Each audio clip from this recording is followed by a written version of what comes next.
Oh, hi there, everyone. I didn't see you. I was just about to sit down and start reading for the day. Would you like to join me? Great! Today is one of my favorite books, Great Expectations by Charles Dickens. I'm so happy to share it with you today. So without further ado, here we go. Chapter 1. My family's name being Pierre and my Christian name Philip, my infant tongue could make both of names nothing longer or more explicit than Pip. So I called myself Pip, and came to be called Pip. I give Pip as my father's family name on the authority of his tombstone and my sister, Mrs. Joe Gargery, who married the blacksmith.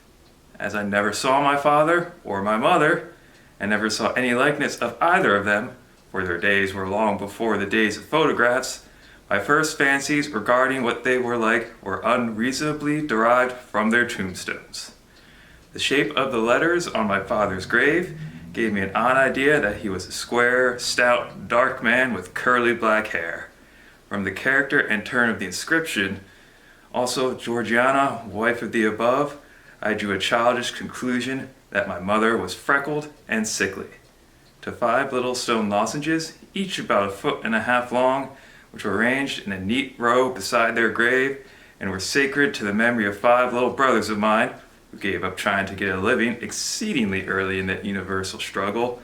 I am indebted for belief I religiously entertained that they had all been born on their backs, with their hands in their trouser pockets, and had never taken them out in this state of existence. Ours was the marsh country, down by the river within, as the river wound, 20 miles of the sea. My first, most vivid and broad impression of the identity of things seems to me to have been gained on a memorable raw afternoon towards evening.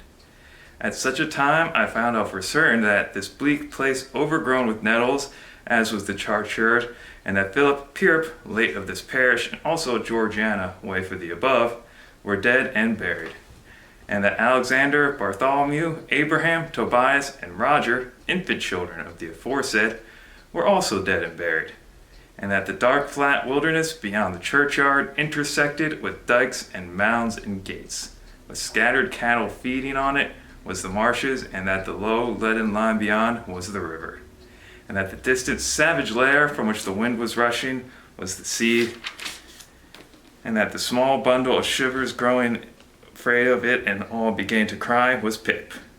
"Hold your noise," cried a terrible voice, as a man started up from among the graves at the side of the church porch.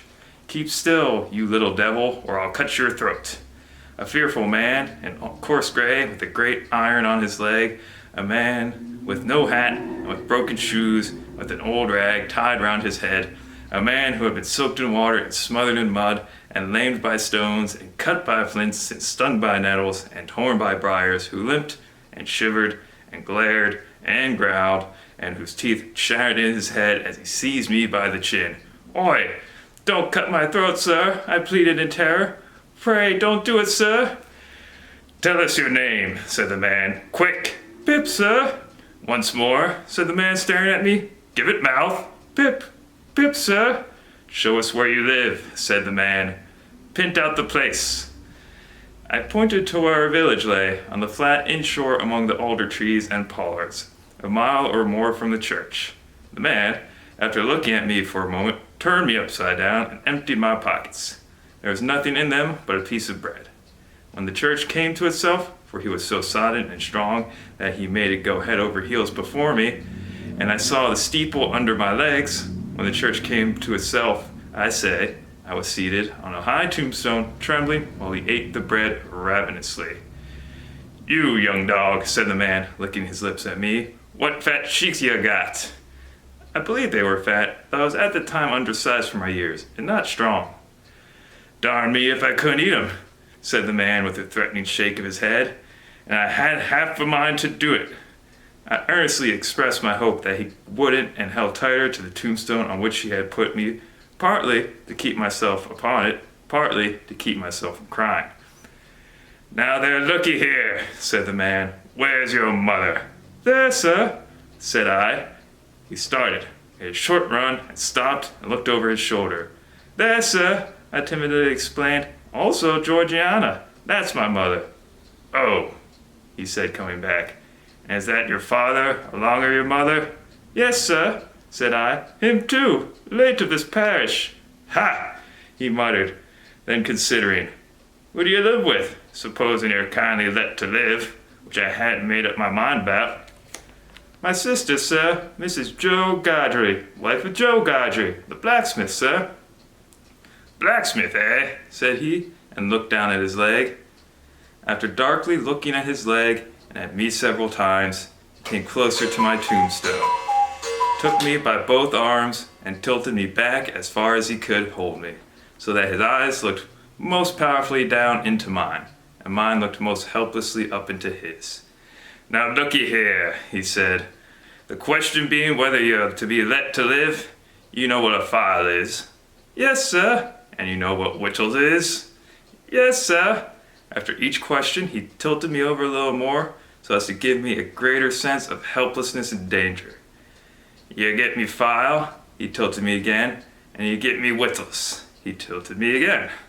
"You bring 'em both to me," tilted me again, "or I'll have your heart and liver out," he tilted me again. I was dreadfully frightened, and so giddy that I clung to him with both hands, and said, "If you would kindly please to let me keep upright, sir, perhaps I shouldn't be sick, and perhaps I could attend more." He gave me a most tremendous dip and roll, so that the church jumped over its own weathercock. Then he held me by the arms, in an upright position on top of the stone, and went on in these fearful terms. "You bring me tomorrow morning early that file and them whittles. You bring the lot to me, and that old battery over yonder. You do it, and you never dare to say a word or dare to make a sign concerning your having seen such a person as me, or any person somever, and you shall be let to live. You fail, or you go for my words in any particular, no matter how small it is, and your heart and your liver shall be tore out, roasted, and ate. Now I ain't alone, as you may think I am, as a young man hid with me. In comparison with the young man, I am an angel. That young man hears the words I speak. That young man has a secret way peculiar to himself of getting at a boy, and at his heart, and at his liver. It is in vain for a boy to attempt to hide himself from that young man. A boy may lock his door, may be warm in his bed, may tuck himself up, may draw the clothes over his head, may think himself comfortable and safe, but that young man will softly creep his way to him and tear him open. I am keeping that young man from harming of you at the present moment with great difficulty. I find it very hard to hold that young man off of your inside. Now what do you say?" I said that I would get him the file, and I would get him what broken bits of food I could. And I would come to him at the battery early in the morning. "Say, Lord, strike you dead if you don't," said the man. I said so, and he took me down. "Now," he pursued, "you remember what you have undertook, and you remember that young man, and you get home." Good night, sir," I faltered. "Much of that," said he, glancing about him over the cold, wet flat. "I wish I was a frog or an eel." At the same time, he hugged his shuddering body in both arms, clasping himself as if to hold himself together, and limped towards the low church wall. As I saw him go, picking his way among the nettles and among the brambles that bound the green mounds, he looked in my young eyes as if he were alluding to the hands of the dead people, stretching up cautiously out of their graves, to get a twist upon his ankle and pull him in. When he came to the low church wall, he got over it, like a man whose legs were numbed and stiff, and then turned round to look for me. When I saw him turning, I set my face towards home and made the best use of my legs. But presently, I looked over my shoulder and saw him going on again towards the river, still hugging himself in both arms and picking his way with his sore feet among the great stones that dropped into the marshes here and there, for stepping places when the rains were heavy or the tide was in. The marshes were just a long, black horizontal line then, as I stopped to look after him, and the river was just another horizontal line, not nearly so broad, nor yet so black. The sky was just a row of long, angry red lines and dense black lines intermixed. On the edge of the river, I could faintly make out only two black things in all the prospect that seemed to be standing upright. One of these was the beacon by which the sailor steered, like an unhooked cask upon a pole, an ugly thing when you were near it. The other, gibbet, with some chains hanging to it which had once held a pirate. The man was limping on towards this latter, as if he were the pirate come to life and come down, going back to hook himself up again. It gave me a terrible turn when I thought so, and as I saw the cattle lifting their heads to gaze after him, I wondered whether they thought so too. I looked all around for the horrible young man, but could see no signs of him. But now I was frightened again and ran home without stopping. Chapter 2. My sister, Mrs. Joe Gargery, was more than 20 years older than I. I had established a great reputation with herself and the neighbors because she had brought me up by hand. I mean, at that time to find out for myself what the expression meant. And knowing her to have a hard and heavy hand, and to be much in the habit of laying it upon her husband, as well as upon me, I supposed that Joe Gargery and I were both brought up by hand. She was not a good-looking woman, my sister, and I had a general impression that she must have made Joe Gargery marry her by hand. Joe was a fair man, with curls of flaxen hair on each side of his face, smooth face, with eyes of such very undecided blue that they seemed to have somehow got mixed with their own whites. He was a mild, good-natured, sweet-tempered, easy-going, foolish, dear fellow, a sort of Hercules in strength and also in weakness. My sister, Mrs. Joe, with black hair and eyes, had such a prevailing redness of skin that I sometimes used to wonder whether it was possible she washed herself with a nutmeg grater instead of soap. She was tall and bony, and almost wore a coarse apron, fastened over her figure behind with two loops, and having a square, impregnable bib in front of what was stuck full of pins and needles. She made a powerful merit in herself, and a strong reproach against Joe, that she wore this apron so much. Though I really did see no reason why she should have worn it at all, or why, if she did wear it at all, she should have not taken it off every day of her life. Joe's forge adjoined our house, which was a wooden house, as many of the dwellings in our country were, most of them at that time. When I ran home from the churchyard, the forge was shut up, and Joe was sitting alone in the kitchen. Joe and I, being fellow sufferers and having confidences as such, Joe imparted a confidence to me the moment I raised the latch of the door and peeped in at him opposite to it, sitting in the chimney corner. Mrs. Joe has been taken out a dozen times looking for you, Pip, and she's out now, making it a baker's dozen. Is she? Yes, Pip, said Joe, and what's worse, she's got Tickler with her. At this dismal intelligence, I twisted the only button on my waistcoat round and round, and looked in great depression at the fire. Tickler was a wax-ended piece of cane, worn smooth by collisioning with my tickled frame. She shot down, said Joe, and she got up, and she made a grab at Tickler, and she rampaged out. That's what she did, said Joe, clearing the fire between the lower bars with the poker, and looking at it. She rampaged out, Pip. Has she been gone long, Joe? I always treated him as a larger species of child, as no more than my equal. Well, said Joe, glancing up at the Dutch clock, she's been out the rampage this last spell about 5 minutes, Pip. She's a-comin'. Get behind the door, old chap, and have the jack-towel betwixt you. I took the advice. My sister, Mrs. Joe, throwing the door wide open and finding obstruction behind it, immediately divined the cause, and applied Tickler to its further investigation. She concluded by throwing me, often served as her connubial missile, at Joe, who, glad to get hold of me of any terms, passed me on into the chimney and quietly fenced me up there with his great leg. "Where have you been, you young monkey?" said Mrs. Joe, stamping her foot. "Tell me directly what you've been doing to wear me away with feet and fright and worrit, or I'd have you out of that corner if you were 50 pips and he was 500 Gargeries." "I've only been to the churchyard," said I, from my stool, crying and rubbing myself. "Churchyard," repeated my sister. "If it weren't for me, you'd been up to the churchyard long ago and stayed there. Who brought you up by hand?" "You did," said I. "And why did I do it? I should like to know, exclaimed my sister. I whimpered.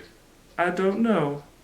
I don't, said my sister. I never do it again. I know that. I may truly say I've never had this apron off of mine since born you were. It's bad enough to be a blacksmith's wife and him a gadry without being your mother.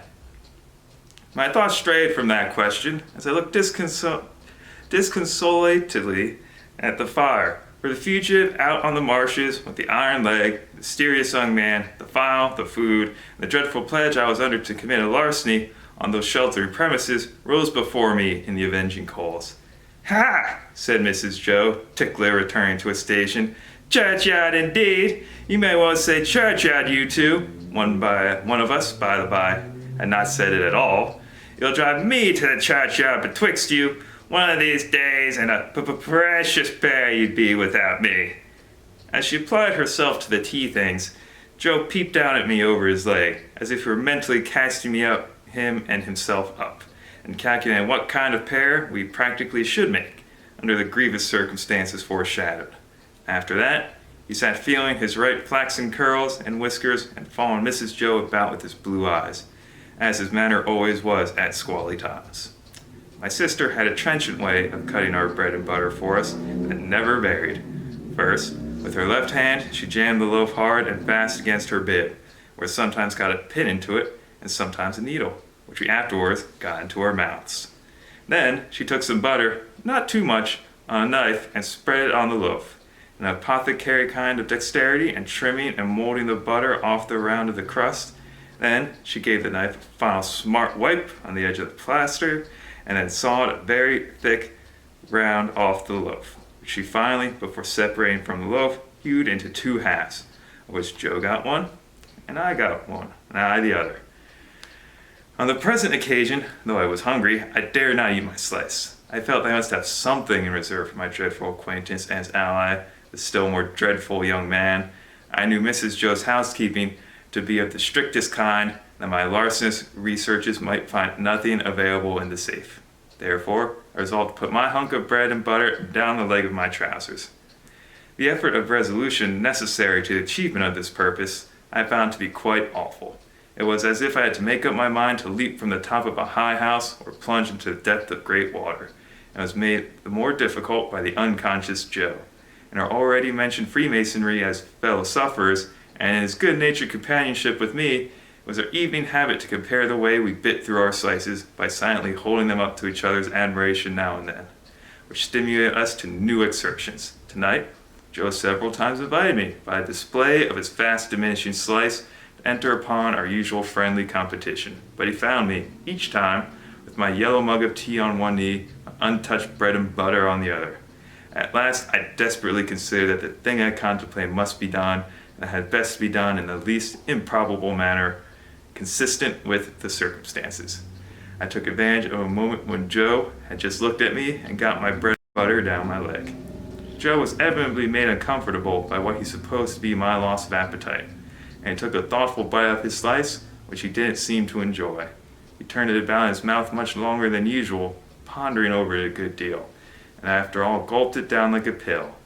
He was about to take another bite and had just gotten his head into the side for a good purchase on it when his eye fell on me, and he saw that my bread and butter was gone. The wonder and consternation with which Joe stopped on the threshold of his bite and stared at me were too evident to escape my sister's observation.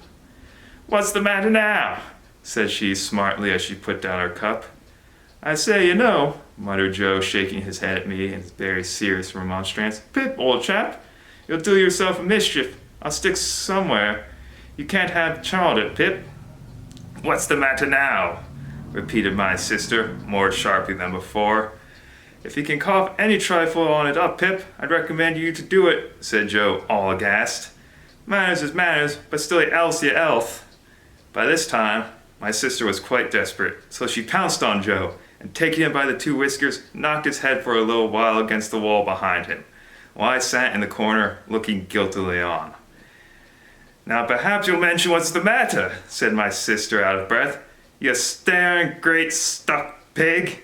Joe looked at her in a helpless way, then took a helpless bite, and looked at me again. "You know, Pip, said Joe solemnly, with his last bite in his cheek, speaking in a confidential voice, as if we two were quite alone. You and me is always friends, and I'd be able to tell you upon any time. But he moved his chair and looked about the floor between us, and then again at me. Such a most uncommon bolt as that. Been bolting his food, has he? Cried my sister. You know, old chap, said Joe, looking at me, and nodded Mrs. Joe, with his bite still in his cheek. I bolted myself when I was your age, frequent, and as a boy. I've been among many other bolters. I've never seen your bolting equal yet, Pip. It's a mercy you ain't bolted dead. My sister made a dive at me and fished me up from the hair, saying nothing more than the awful words, You come along and be dosed. Some medical beast had revived tar water in those days as a fine medicine, and Mrs. Joe always kept a supply of it in the cupboard, having belief in its virtues correspondent to its nastiness. At the best of times, so much of this elixir was administered to me as a choice restorative that I was unconscious of going about, smelling like a new fence. On this particular evening, the urgency of my case demanded a pint of the mixture, which was poured down my throat for my greater comfort, while Mrs. Joe held my head under her arm, as a boot would be held in a boot jack. Joe got off with half a pint, was made to swallow that, much to his disturbance, as he sat slowly munching and meditating before the fire, because he had a turn. Judging from myself, I should say he certainly had a turn afterwards if he had had none before. Conscience is a dreadful thing when it accuses man or boy, but when, in the case of boy, that secret burden cooperates with another secret burden down the leg of his trousers, it is, as I can testify, great punishment. The guilty knowledge that I was going to rob Mrs. Joe, I never thought I was going to rob Joe, for I never thought of any of the housekeeping property as his, united to the necessity of always keeping one hand on my bread and butter as I sat, or when I was ordered about the kitchen on any small errand, almost drove me out of my mind. Then, as the marsh winds made the fire glow and flare, I thought I heard the voice outside, the man with the iron on his leg, who had sworn me to secrecy, declaring that he couldn't and wouldn't starve until tomorrow, and must be fed now. At other times I thought, what if the young man who was with so much difficulty restrained from imbruing his hands in me should yield to a constitutional impatience, or should mistake the time, and should think himself accredited to my heart and liver tonight, instead of tomorrow? If ever anybody's hair stood on end with terror, mine must have done so then, but perhaps nobody's ever did. It was Christmas Eve. I had to stir the pudding for the next day with a copper stick. From 7 to 8 by the Dutch clock, I tried it with the load upon my leg, and that made me think afresh of the man with the load on his leg, and found the tendency of exercise to bring the bread and butter out at my ankle quite unmanageable. Happily, I slipped away and deposited that part of my conscience in my garret bedroom. Hark, said I, when I had done my stirring and was taking a final warm in the chimney corner before being sent up to bed. Was that real guns, Joe? Ah, said Joe, there's another convict off. What does that mean, Joe? Said I. Mrs. Joe, who always took explanations upon herself, said snappishly, Escaped, escaped, administering the definition like tar water. While Mrs. Joe sat with her head bending over her needlework, I put my mouth into the forms of saying to Joe, What's a convict? Joe put his mouth into the forms of returning such a highly elaborate answer that I could make out nothing of it but the single word, Pip. There was a convict last night, said Joe, after sunset gun, and they fired warning at him, and now it appears they fired warning at another. Who's firing? Said I.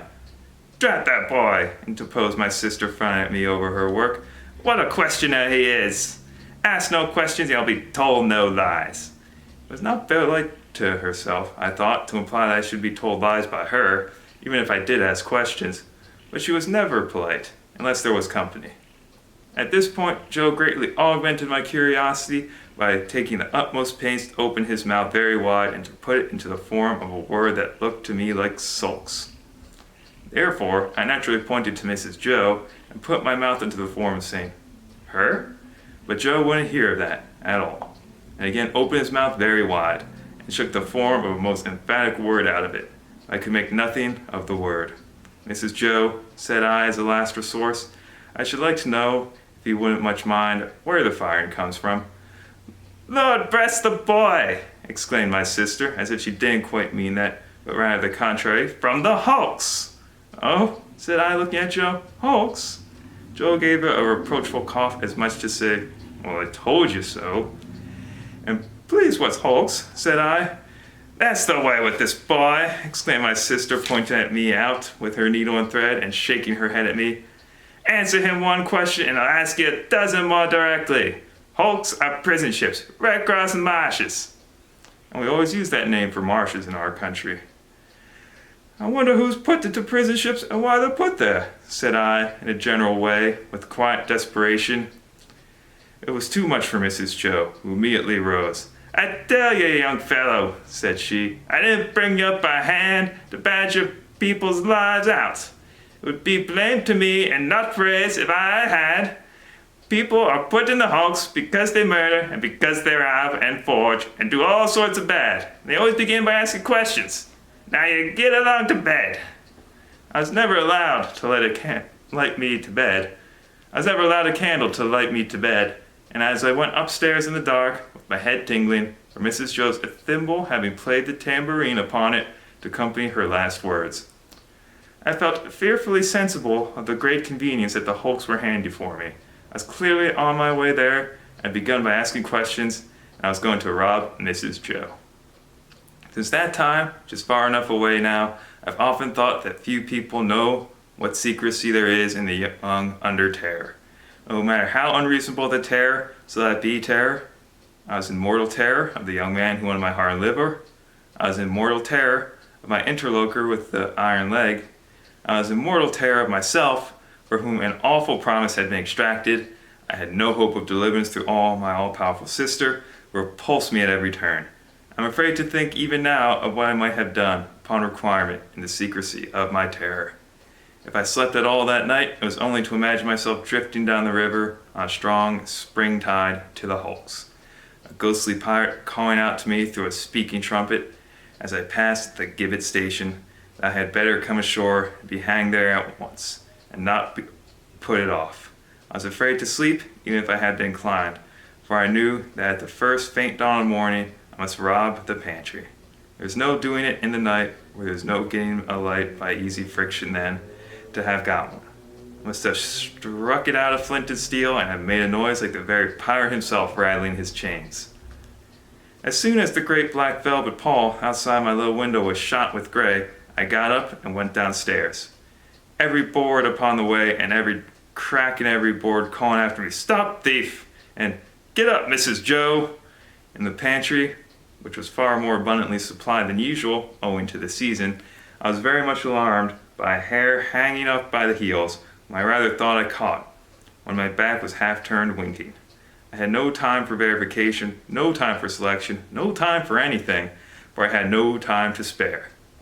I stole some bread, some rind of cheese, about half a jar of mincemeat, which I tied up in my pocket handkerchief with my last night's slice, some brandy from a stone bottle, which I decanted into a glass bottle I'd secretly used for making that intoxicating fluid, Spanish and licorice water up in my room, diluting the stone bottle from a jug in the kitchen cupboard, a meat bone with very little on it, and a beautiful, round, compact pork pie.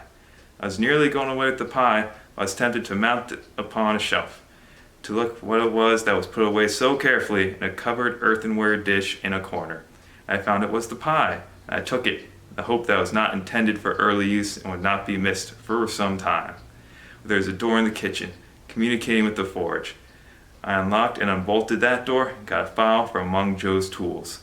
Then I put the fastenings as I had found them, opened the door at which I had entered when I ran home last night, shut it, and ran for my misty marshes. For anyone still listening, I need to know, why are you still listening? Do you particularly like Great Expectations? Am I a passable reader? Do you just want to see how long I keep going? In any case, thank you so much for listening and watching, and if people like it, I'll do it again because I'm actually having a fantastic time reading this book. So thanks again and have a fantastic rest of your day. Bye.